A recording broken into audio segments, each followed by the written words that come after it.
Hello friends and welcome back to the Falling Back to Basics series. My name is Caitlin from Florals.com and I am back today with another process video.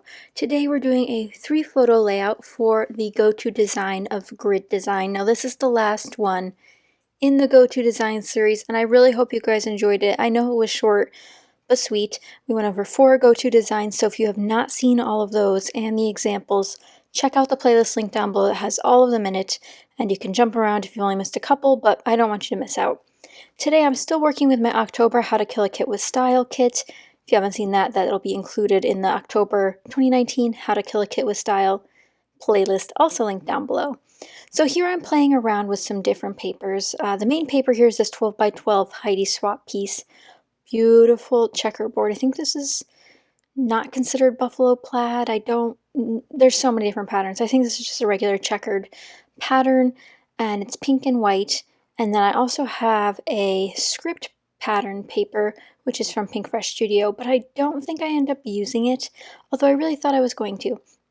Here's where I start this layout off as. I have this frame from the Maggie Holmes carousel line, and I decided to put this zoomed out photo in there and trim it, and now I have a framed photo. I love being able to do this, but I will say it is hard to have photos that will fit in these frames sometimes, so I'm glad that I found one to use this for.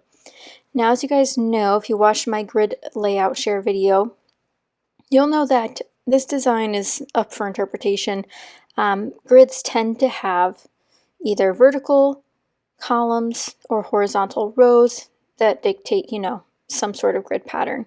Here I go a little bit off book because I have 2 photos of the same size and then one that's obviously quite smaller. So it's hard to fit those in a way that's not an L shape, which you'll see I don't end up doing that, but it's also hard to find them to fit in a way that's still within that sort of grid type. And I try to do this. I think it's actually really hard sometimes to plan your layout in advance like this.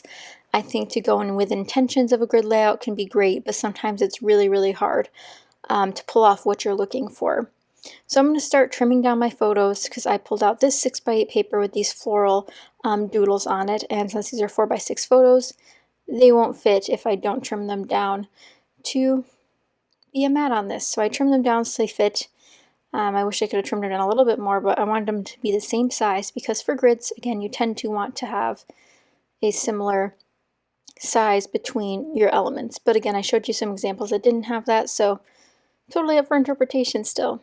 So these are photos of one of the last times I saw my best friend from college before we moved to Florida. So this was, this year's photos. It's kind of interesting how I jump back and forth between old photos and newer photos. I'd recently gotten these printed, so they were closer to the top of the pile. But as of right now, I don't have a way to organize my photos, really. They just stay in the envelopes that they come in, because I generally order them in batches of similar time periods. So it's easier for me, personally, to keep them that way.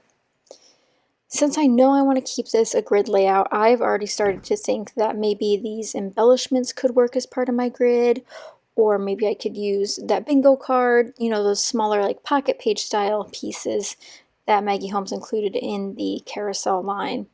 So far, no luck. I'm really, really struggling with this one. And, I just start grabbing things and trying them out. I did pull off some of those chipboard pieces that you saw from the Gather collection, so I have 2 leaves. Now, this wasn't in fall, but these pictures give me major fall vibes. And when I think of fall, I think of a season of change because, the leaves fall off the trees. And this was a big change for us.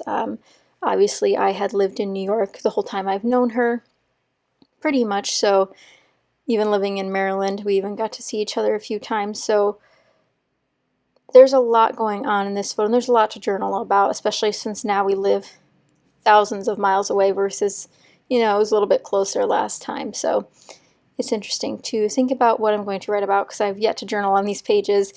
Journaling's always a second afterthought for me. I think about it, I just don't consider it right off the bat. Here I grabbed a 4x6 card that was in my collection, and it's this beautiful gold embossed floral design from DCWV. And then I stumble upon a 4x4 card that I had in my October kit, and it says best friend on it. Now this is actually a tag shaped But I'm going to tuck it under. So now we sort of have, similar to the last layout, it has an 8.5 by 11 feel to it, because these elements put together do make a nice block and nice grid shape. So we sort of have two vertical columns. We have the photos on the left, then we have the pattern papers and such making up the right-hand side. So if you think of it that way, it works well as a sort of grid. I thought I was really going to use that title that says "So Sweet." I will say I did get to use it on a layout, and you'll be able to see that at the end of the month during the Kill a Kit video, or you could head over to my Patreon now and check out that video when it goes live over there, because that one's exclusive for my patrons. But I so loved this pattern paper, and I do think that this specific one, the Floral Doodles, did not fit well in the collection as a whole. Like, that's the one I really thought didn't fit very well, but I think it goes great with this gold embossed floral that I ended up picking out. Now, since I'm going for this grid layout design, I decided not to do any gaps. I have shown grid layouts before where I do gaps between them, you know, to give each piece a little bit more breathing room. It just works a little bit better. And then here's where I put that framed photo. And then I also have this piece that I forgot to mention. That's another die cut from the Maggie Holmes Carousel line. It says "Happiness is Here," and it's hot pink, and it's not an exact match to the Heidi Swap pink in the background, but in this case a pink is a pink, and I don't mind it too much. And as always in my October kit, we're back with my sticker book. This is the Maggie Holmes sticker book. If you do not have this one, I think it's one of the most versatile. I definitely reach for this one more than my other two. However, they are all quite different color schemes, so it really depends on what you work with the most. So here I end up making my title, "Hello There Best Friend," and I pull in this hot pink phrase sticker from the sticker book, which works out wonderfully for bringing in that hot pink again in another section. And add another little splash of hot pink, I grab one of those banner stickers with a gold heart, or a gold topper with a heart in it, and put that on my photo cluster. And I did take off that puffy sticker camera. I just didn't think it was, after I went down the hot pink route, the other pink just threw everything off. So I ended up taking it off, which is fine. And we're just going in for more embellishing. So although this one's a little bit of a looser grid because we do have embellishments that go off the sides here that, you know, exit the grid stylization, it still works generally as a grid at its bare bones. But again, totally up for interpretation. This could be something else to you. This could be grid blocking or color blocking, if you want to call it that. Back in the day, we used to call it that. If you guys ever did color blocking, let me know in the comments down below. We used to do that all the time when I was doing scrapbooking when I was younger. It was the thing to do. I think I still have scrapbooks with that in it, so that's pretty interesting. But here I start embellishing like crazy. When it comes to sticker books, I feel like more is more. And I don't mind over embellishing when it comes with sticker books because I don't feel like I'm using up precious goods.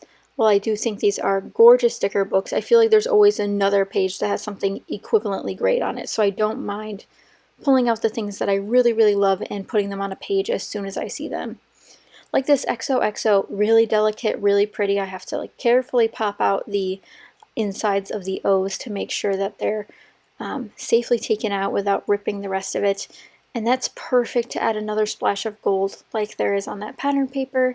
There's also some gold glitter on the leaves chipboard that I pulled out. So it's nice to have those little touches that can really make the layout feel more cohesive.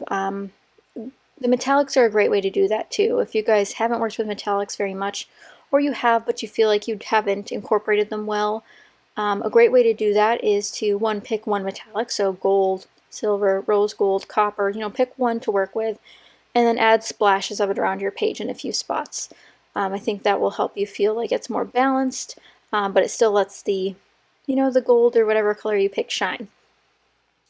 I really don't think I over embellish this one. Sometimes I get crazy with my stickers. This one's not too bad. I do love the way it turned out. I could have done a little bit better, I think, of organizing the right hand column, so with those pattern papers, the small photo and the title on the right, because there's a lot of empty space. But again, it's fine to let the paper shine sometimes.